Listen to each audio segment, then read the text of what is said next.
This is Canon Law II in Semi-Exile, Lesson 10. This is the second of our four lessons on marriage, and this one is on impediments. It is November 6th. We had our introductory / background lesson in Lesson 9, talked about theology, etc., history, and now our next three lessons are on the three things that marriage validity depends on. Depends on three things: impediments, consent, and defects of consent, and canonical form. Those are the three great pillars that marriage validity depends on. So this lesson is on impediments, and just kind of keep that in mind, especially when we get into specific impediments and next lesson specific defects of consent. Try to remember where we are, which pillar we're kind of working under. Okay, an impediment is it's an exception to the natural right to marry. There's a natural right to marry, and an impediment is an exception to that right.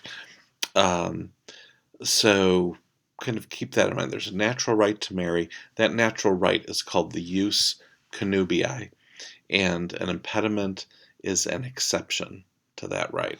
As a result, usually impediments are going to be construed narrowly. They're usually going to be looked at narrowly, because this is something that restricts rights. Anything that restricts rights is read or interpreted narrowly. You're also going to see this word when we see impediments.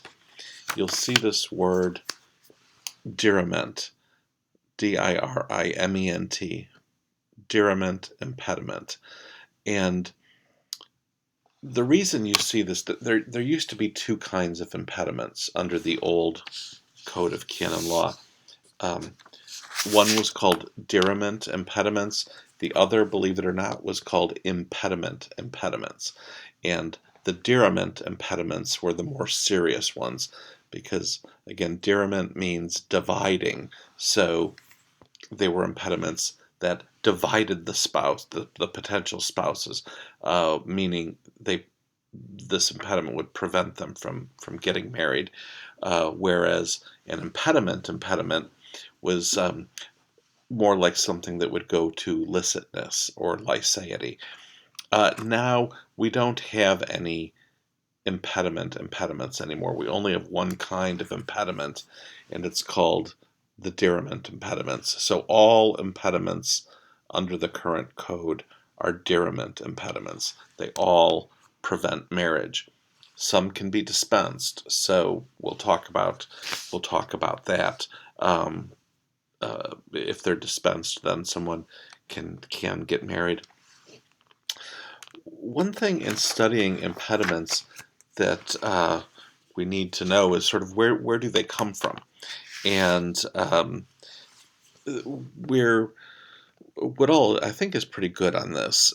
He tells us that only the supreme authority of the church can either create an impediment or declare an impediment. What's the difference? Well, impediments come from two places. They come from divine law or ecclesiastical law. So we'll say that such and such is an impediment of divine law. For instance, prior bond. You're already married, so you can't marry somebody else. That's an impediment of divine law. The fact that you can't marry while you're still married. That If it's of divine law, the church merely declares it. She merely declares that this impediment exists. There also, though, are impediments of ecclesiastical law. For instance, if you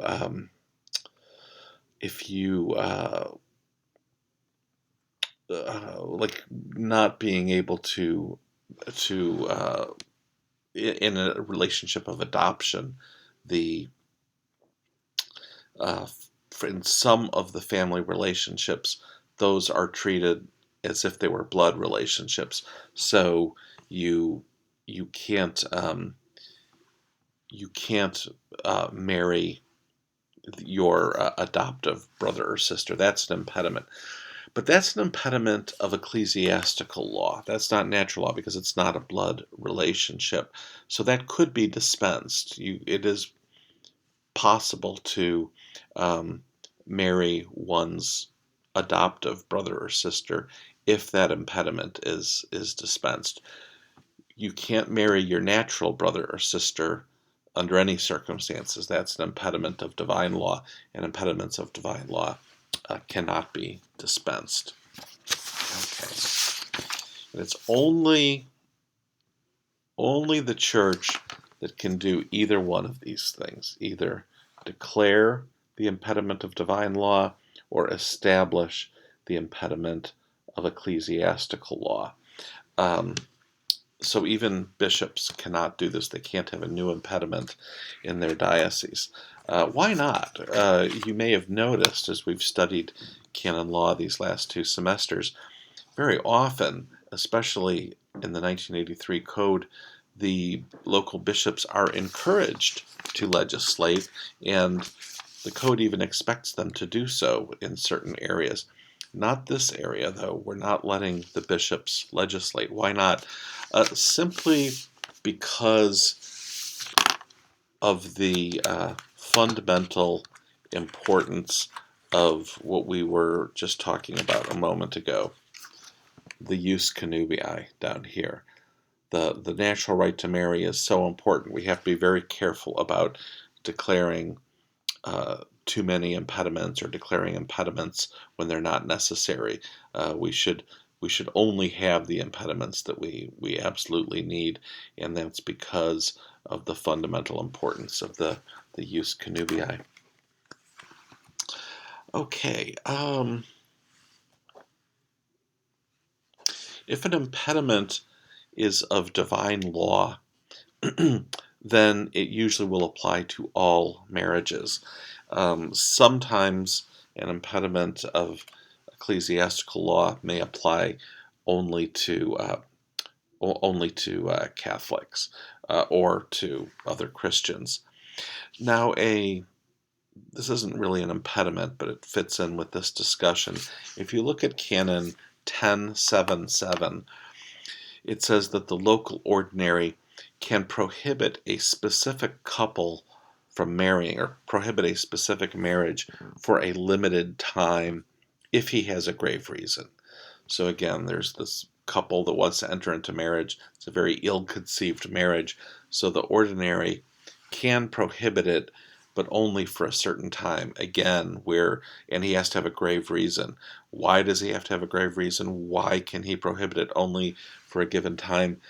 Because, again, of the fundamental importance of the right to marry, the jus connubii. This is a natural right. This right comes from God. Comes from God through nature, of course. Through God as the author of nature, rather than through revelation. Though it's obviously a very important topic in Revelation as well.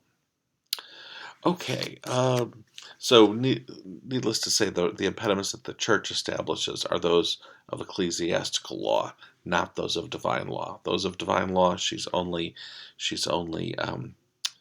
declaring. Okay, we talked about dispensations. Divine law impediments cannot be dispensed. Impediments of ecclesiastical law can be dispensed by the local ordinary. So that could be the bishop or the vicar general or the episcopal vicar if you are in his region. If he's the vicar for the southwest of the diocese and you live in the southwest, then that vicar general, or that Episcopal vicar could dispense you.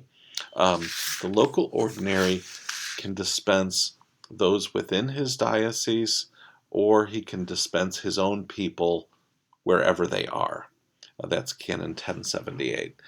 So only you have to either be his subject or you have to be within his diocese for him to dispense you. Most impediments, or I guess we should say, if it's an impediment of ecclesiastical law, usually the local ordinary can dispense it, but there are some exceptions. There are 3 that the Holy See is the only competent authority to dispense, and those 3, we'll get to the specific impediments, but we'll just preview them now. Those 3 are holy orders, that's an impediment. Also, the public perpetual vows in a religious institute, we'll talk about that.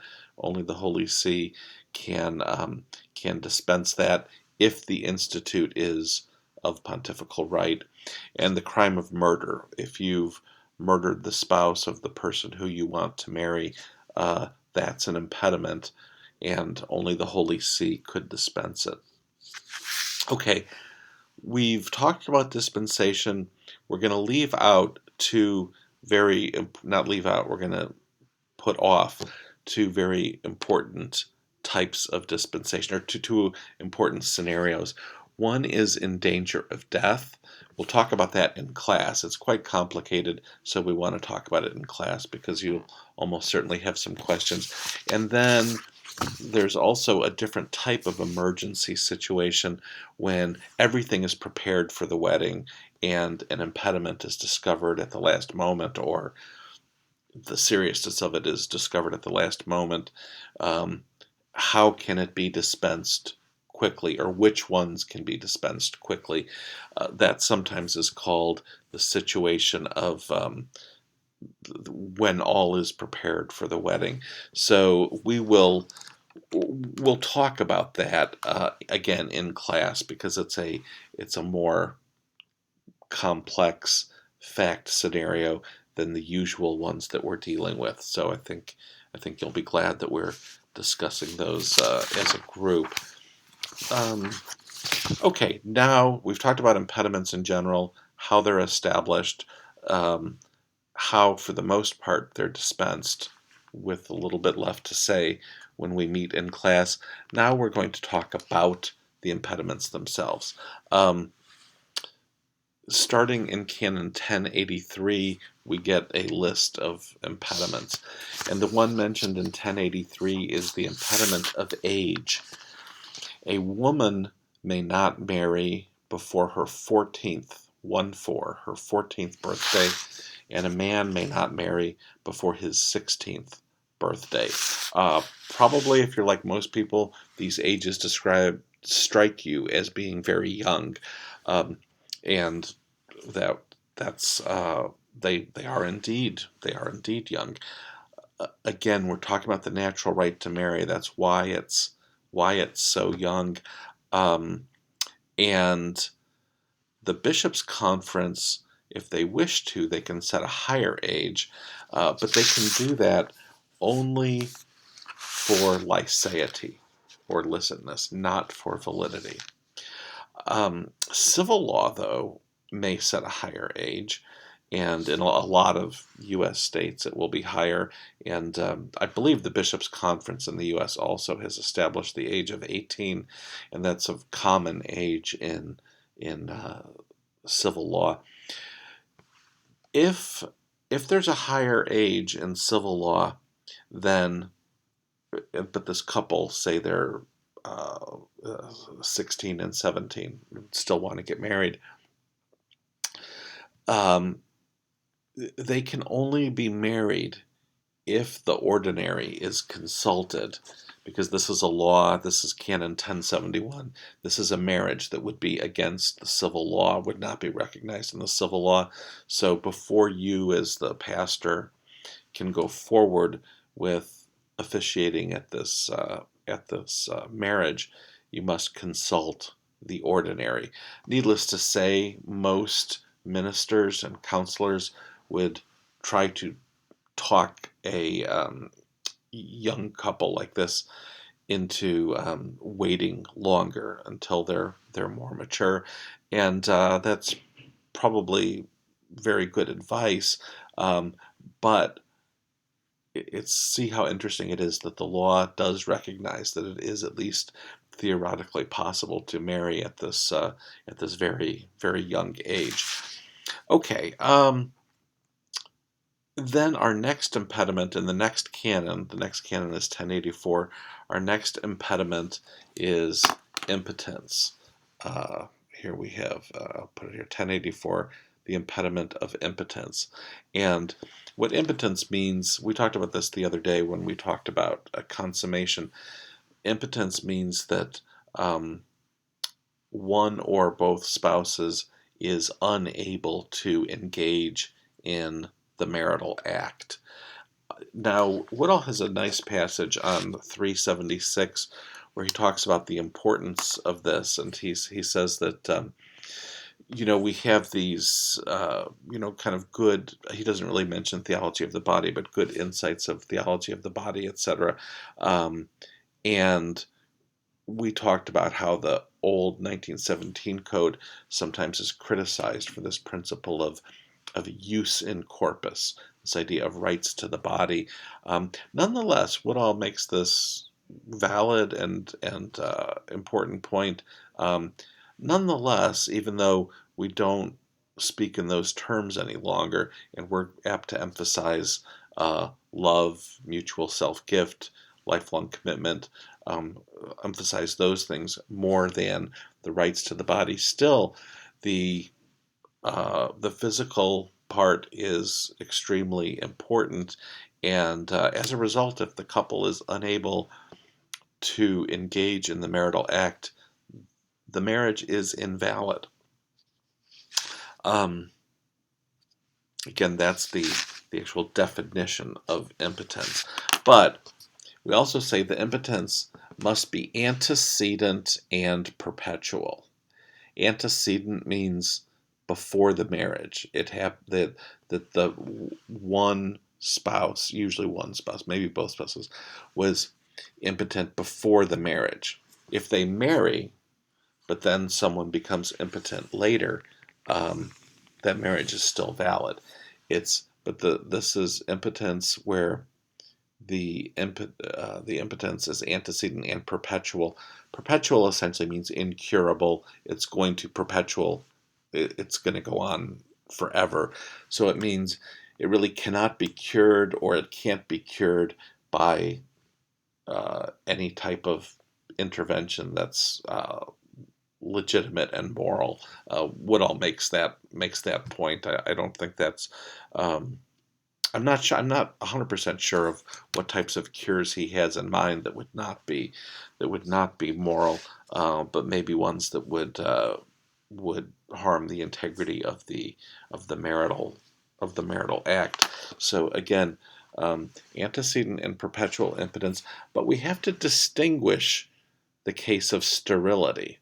Sterility means the couple can't have children, or one of them can't, one or both can't have children, but they can still engage in the marital act. If they're sterile but not impotent, their marriage is still valid if they're still able to engage in the marital act. So we sometimes think of impotence and sterility together, but we have to distinguish them here. Okay. Also, by the way, if you have a real case of impotence, if you encounter a case of impotence in your ministry, you very likely will be consulting with the judicial vicar or someone at the chancery about it. It's a complicated area, very sensitive, needless to say. So the good thing for you to know is that you probably will not be flying solo, but will have some help from the chancery. for impotence to be an impediment, it must be certain. It must be certain that the one or both spouses are impotent.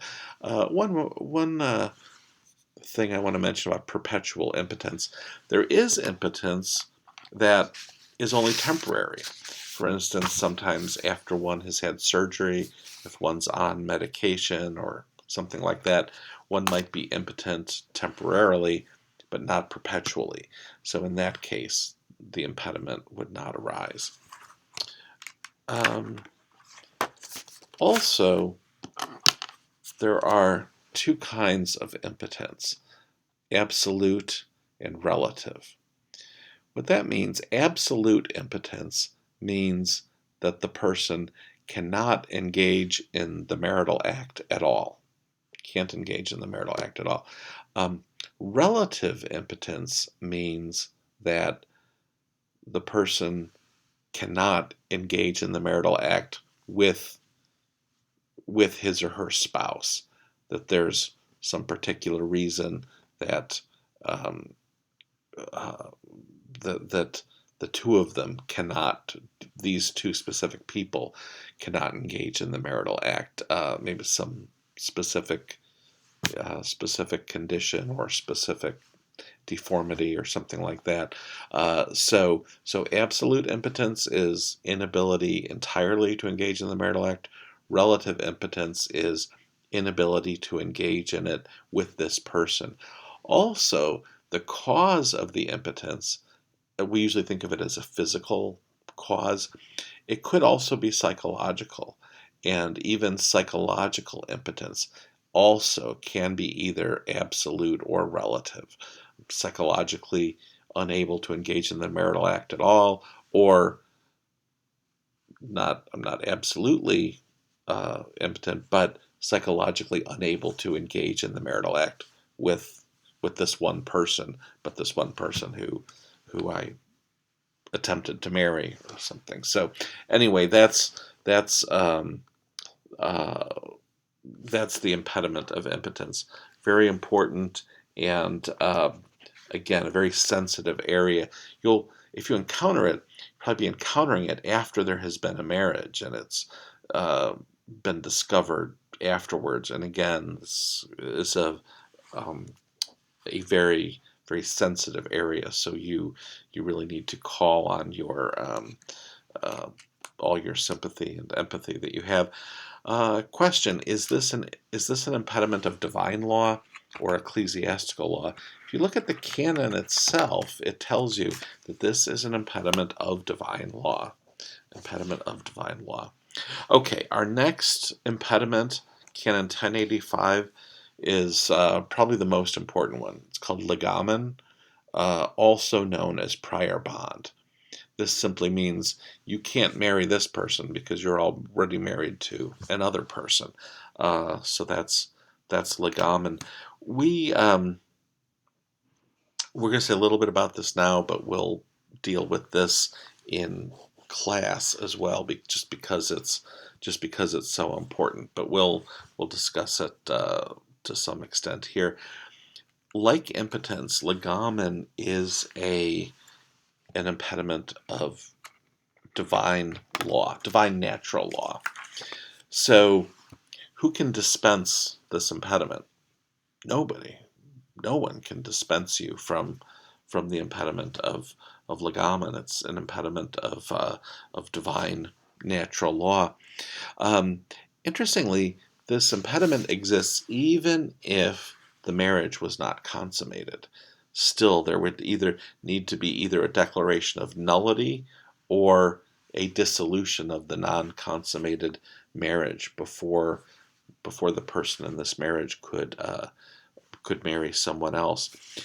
If you look at Woodall on page 378, he gives you a number of examples. We had referred, I think in our last class or the class before, to page 363, where he's got a number of different scenarios, a number of different examples. I'd really make stars on those pages, 363 and 378, because he gives you several examples. And if, as he goes through those examples, you understand why they're on the list, why they're for here, why they're valid marriages, you're doing well. And if you don't, then you need to spend more time on this. Maybe reread the section, reread the canons, uh, ask someone in class, ask me, ask someone in class, out of class time though, of course. So Woodall on 378 gives us several types of unions that are valid, or at least could be valid marriages. So, not surprisingly, we're going to start with the Catholic married to a Catholic. Of course, that's a valid marriage. But also the Catholic married to a non-Catholic Christian, a baptized person, but not Catholic. And then here the Catholic married, I just said non-baptized person. Catholic married to a Hindu, a Jew, a Muslim, a unbaptized atheist, can be a valid marriage. Won't be sacramental because the non is not baptized, but it can be valid. Of course, a Christian and a Christian, not Catholics, but they're both baptized, that can be a valid marriage. Christian marrying an unbaptized person, valid marriage.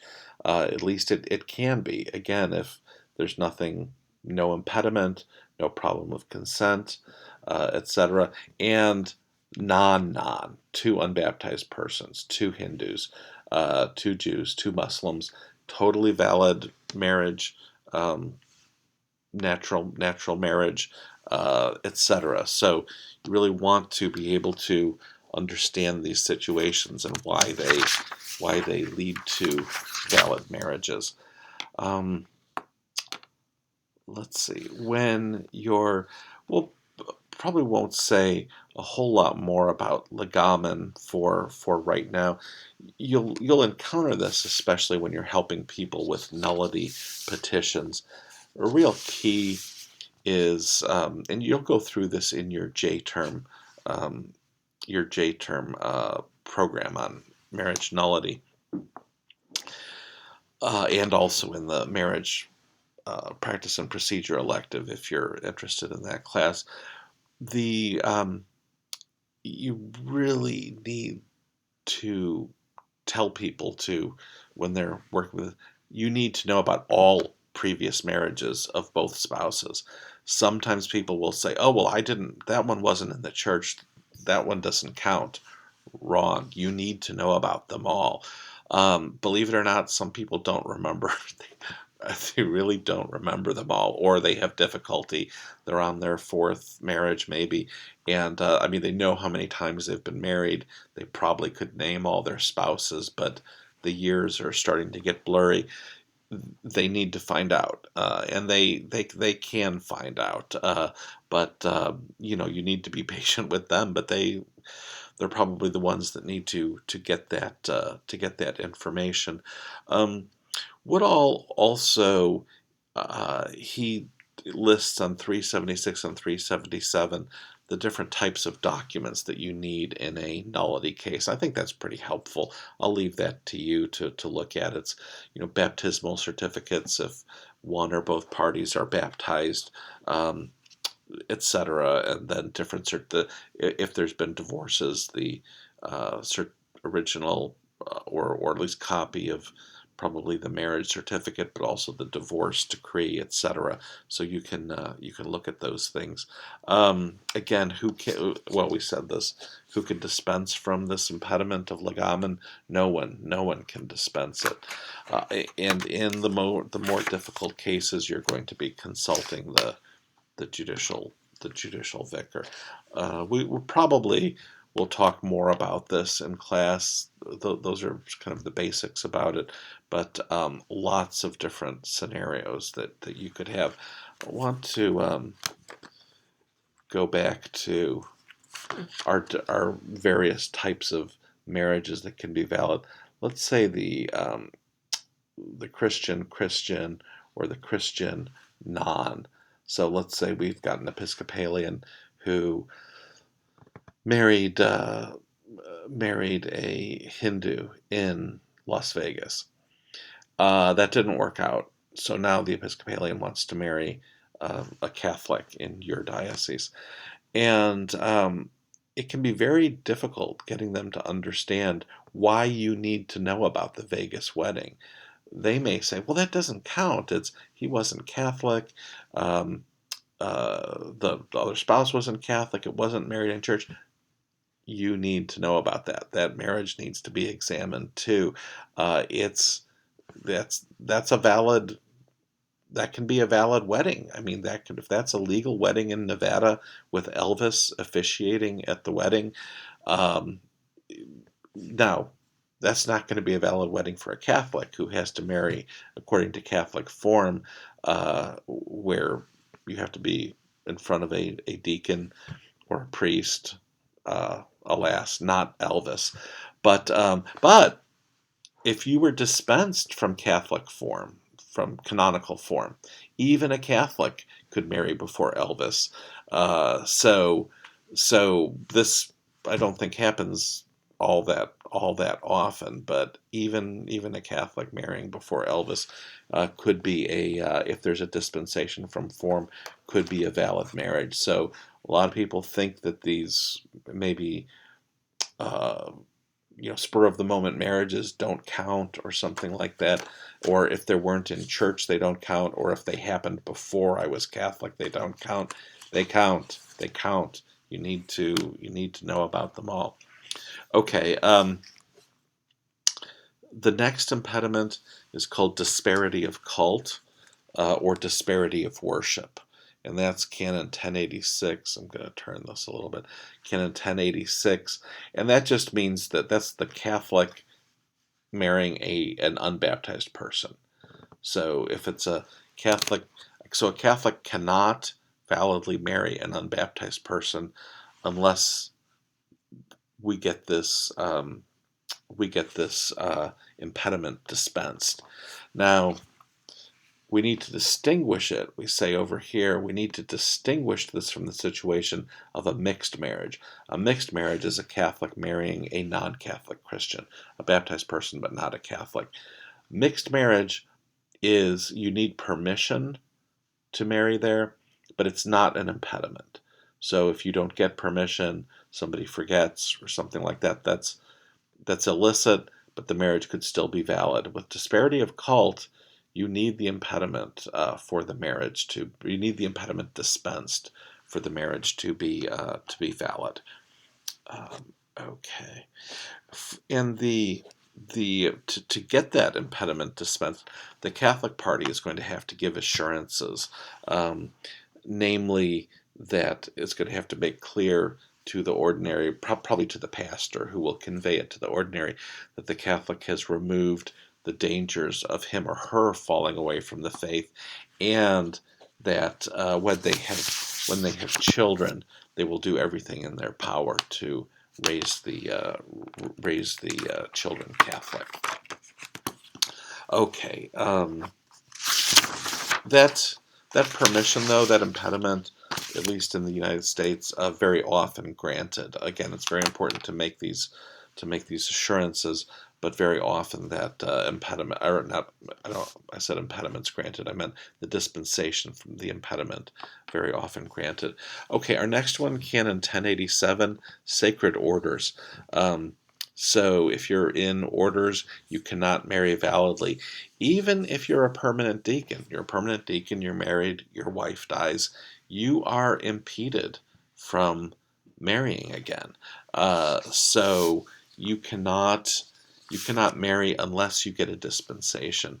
And the Holy See really only wishes to grant those dispensations and usually gives them if the deacon has small children to raise, so that he'll be able to get married and have someone to help him raise his children. But otherwise, you would not want to. You would not necessarily get that dispensation from the impediment. Okay, let's see. Even if you lose the clerical state, still a dispensation from celibacy is necessary for you to marry. So if someone's returned to the lay state, they might or might not be dispensed from celibacy. Those are two separate questions. So just the fact that this priest has been returned to the lay state does not necessarily mean that he can marry. He needs to have that, to have or to have had that dispensation from celibacy granted. Okay. All right. Our next one. This is Canon 1088. Perpetual vow of chastity in a religious institute. Now, this is, you really need to focus on a number of these words. Perpetual vow, not a temporary vow. So if you're in perpetual vows, then you are impeded from marrying. Also, as we said, it's a public vow, not a private vow, and it's a vow in a religious institute, not in a secular institute, not in a society of apostolic life. If you want, we can talk about secular institutes and societies of apostolic life, but Woodall covers that fairly well in his chapter on consecrated life. We unfortunately last semester did not really have a chance to cover that material. So if you want, we can talk about it in class. Otherwise, I think it's pretty clear in Woodall. So if we've got a priest who's in a secular institute, so that would be an SI, not an RI. If he's in an SI, he's not impeded from marrying because he belongs to the SI, the secular institute, but of course he's still impeded from marrying because he's in holy orders. Who can dispense this impediment? Well, there's two kinds of religious institutes. There's ones that are organized that are essentially under the vigilance of the Holy See. Those are called religious institutes of pontifical right, and then there are ones that are under a diocesan bishop. Those are called institutes of diocesan right. So if it's an institute of pontifical right, only the Holy See can dispense this impediment. If it's an institute of diocesan right, then the diocesan bishop can dispense it. Okay. Our next impediment is kind of a category of impediments called crimes. 1089 and 1090. Two crimes we're talking about. One, abduction or detention, and two, murder. Abduction means abduction only applies to the abduction of a woman, and that means you've sort of kidnapped a woman or abducted her to force her to marry you. Think of Prince Humperdinck if you're a fan of what's that movie? Forgetting the movie. The Princess Bride. Or Ernest T. Bass if you're a fan of the Andy Griffith Show. So abduction, but it only applies to abducting a woman. I think the Eastern Code has an impediment that applies to abducting a man, but not in the West. So so if you abduct a woman to force her to marry you, that's an impediment. However, if you let her go, and then after she's left, she realizes how great you are, if she's not under pressure, she's in a situation of safety, then the marriage would still be would be valid as long as she's been released and can decide freely. The impediment of murder, there are a couple of situations. One, you murder your own spouse so that you can marry someone else, or you murder the spouse of the person who you want to marry. If you want the greatest movie ever made to delve into this impediment, it's called Double Indemnity, and you should see that movie. So watch Double Indemnity. Here's the thing, though. The crime of murder, dispensation from it, is reserved to the Holy See. Note this word crime. Here in marriage law, we're talking about these crimes of abduction and murder. We also, back when we talked about the sacrament of holy orders, we talked about the impediment of crime for ordination, and there the impediment was apostasy, heresy, or schism. So just keep in mind, we're going to be much more concerned with the marriage impediments, since you'll encounter those so much more often than ordination impediments. But just keep in mind that this word crime really has two different meanings, regardless whether we're talking, or I should say, depending on whether we're talking about an impediment to orders or an impediment to marriage. Okay, our last kind of big category of impediments has to do with certain relationships, family relationships and others. So we've got four types of relationship. Consanguinity, that's blood relation. Affinity, we'll talk about that. Public propriety, and legal relationship. Consanguinity, who of your own blood relatives are you forbidden to marry? It's easier to study this with the aid of a chart, so I'm going to send you a link to a chart that plots out the different the different relationships, what the degree of relation is. What the law says is that you can't marry anyone in the direct line. The direct line is your ancestors and your descendants. So if you're a man, your mother, your grandmother, your great-grandmother, your daughter, your granddaughter, your great-granddaughter. You can't marry anyone in that line, no matter how remote it is.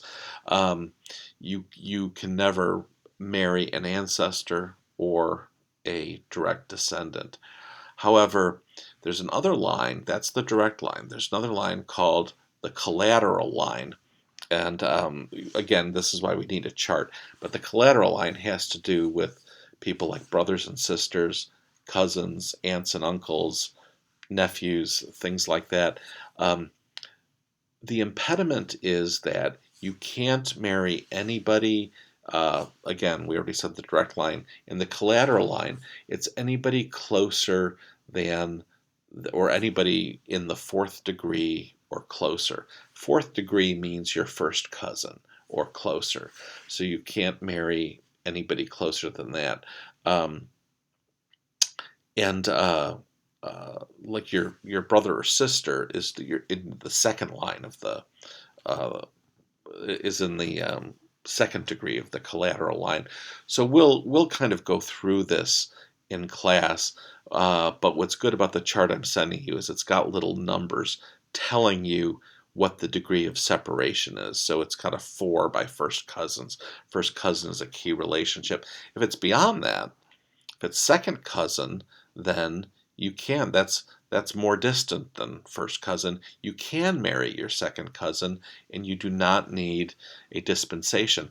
Under the 1917 code, the impediment extended to your second cousin, but it doesn't any longer. Your second cousin, I think, is the 5th degree of the collateral line. Our impediment is only up to the 4th degree. So that's consanguinity, blood relationship. Again, we'll talk more about that in class. There's something that's kind of like consanguinity called affinity. But affinity, it's not your blood relationship, it's your in-laws. So it has to do with if you're married and then your spouse dies. So I'm married, my wife dies. Who in her family can I marry? I can't marry anybody in the direct line, so I cannot marry my wife's mother. I can't marry my wife's daughter, assuming she had a daughter who's not related to me. If the daughter's related to me, obviously I can't marry her because she's in my direct line. But if it's only my wife's daughter but not mine, I can't marry her because of affinity. She's my wife's daughter. So affinity applies only it applies to in-laws. So essentially my wife's relatives, and only the direct line. I can't marry her mother, I can't marry her grandmother, I can't marry her daughter, I can't marry her granddaughter. This could be dispensed, though. It could possibly be dispensed. Note, though, it does not apply in the collateral line. That means I could marry my wife's sister. It's not, she's, my wife's sister would be in the collateral line, so I could marry her. This is Canon 1092, so reading the canon will help somewhat. That may sound weird. Why can I marry my wife's sister, but I couldn't marry her mother? Some of the commentaries say you might you this might make you squeamish, but some of the commentaries will say that you can marry her sister. I can marry my wife's sister because if I have children, my wife and I had children, maybe her sister's the best person to help me raise the children. That, maybe she's close in age or something like that. If that makes you squeamish, that's fine. That's at least one rationale for it. But this impediment, it's not of divine law, so it could be dispensed. If I try to marry my wife's mother without a dispensation, it's invalid. But I could seek a dispensation. Maybe I would get it. Okay, then there's another one called public propriety. What that essentially means is if the marriage was like a civil marriage, or if there was a long cohabitation, not really a marriage, basically an invalid marriage. And then we broke up, or she died or something. Who in her family could I marry? Again, that's kind of like affinity. So the prohibition is in the direct line, but it only goes 1 degree. So I could not marry my concubine's mother, and I could not marry her daughter. Weirdly, though, I could marry her grandmother, or I could marry her granddaughter. There might be other reasons not to do either of those things, but public propriety is saying the impediment of public propriety, and this is Canon 1093, prohibits marrying in the direct line, but only 1 degree. I think if you read Woodall, this will become somewhat clearer. And then finally, legal relationship. Legal relationship essentially means adoption. Who can you marry? This is Canon 1094. So you can't marry in the direct line. So I adopt a girl, and then she grows into womanhood. I cannot marry her because we're in the direct line. But also, let's say I have my own son, and then I have this adoptive daughter. They're not related by blood. Can they marry? No. This impediment of legal relationship prevents them from getting married because they're brother and sister. Again, though, this could be dispensed. It could be dispensed, and even perhaps the adoptive father / adoptive daughter could be dispensed. I don't think that one's likely to be dispensed. Even the brother and sister, probably going to depend on the circumstances, but they're not impediment. They're impediments of ecclesiastical law, and you can see why. It just doesn't seem like a great idea to have these situations end in marriage, but they're not impediments of divine law. So at least theoretically, they could possibly be dispensed. Okay, that is the end of our video on impediments. But again, we're going to want to say somewhat more about consanguinity when we get together, somewhat more about legamen, and we also will want to talk about these situations of dispensation that are kind of the extreme situations, danger of death, and the situation where everything's prepared for the wedding. and can we get the dispensation that we need in a hurry? Thank you.